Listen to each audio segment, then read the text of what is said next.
আজ রবিবার। রবিবার মানেই একটু দেরি করে ঘুম থেকে ওঠা। আর দেরি করে ঘুম থেকে ওঠা মানেই সমস্ত কাজে দেরি হয়ে যাওয়া। তো আজ কী ভিডিও দেব আমি বুঝে উঠতে পারছিলাম না। তারপর ভাবলাম আজকে তো আমি ফ্রাইড রাইস আর চিকেন বাটার মশলা বানাবো। তো সেই ভিডিওগুলোই তোমাদের সাথে আজকে একটু শেয়ার করছি। এই দেখো, এবার আমি প্রথমেই কড়াই বসিয়ে দিয়েছি। তারপর ঘি দিয়ে কাজুগুলো আমি ফ্রাই করে নিচ্ছি। একটু লাল লাল করে ফ্রাই করে নিতে হবে। আর এরপরই আমি গাজরগুলো দিয়ে দিলাম।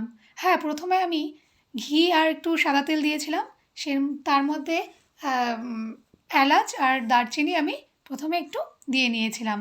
তারপর গাজর আর ক্যাপসিকামগুলো এই যে দিয়ে দিলাম। এই দেখো, এবার এটাকে সুন্দর করে ফ্রাই করে নিতে হবে।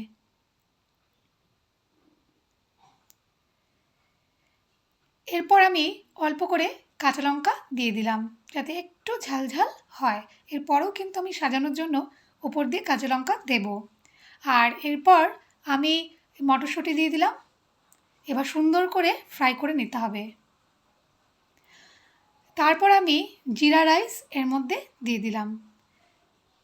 এই দেখো, তারপর গরম মশলা দিয়ে সমস্ত সবজিগুলো দিয়ে ভালো করে নাড়াচাড়া করে নিতে হবে। এর মধ্যে আর অল্প করে কিন্তু ঘিও দিয়ে দিয়েছি। এই দেখো, মোটামুটি রেডি হয়ে গেল। হ্যাঁ, একদম রেডি হয়ে গেল আমার ফ্রাইড রাইস। তবে চিকেন বাটার মশলাটা তোমাদের আমি পরের ভিডিওতে অবশ্যই দেখাবো, কারণ ওটা করতে একটু সময় লাগবে। তো কেমন লাগলো তোমাদের?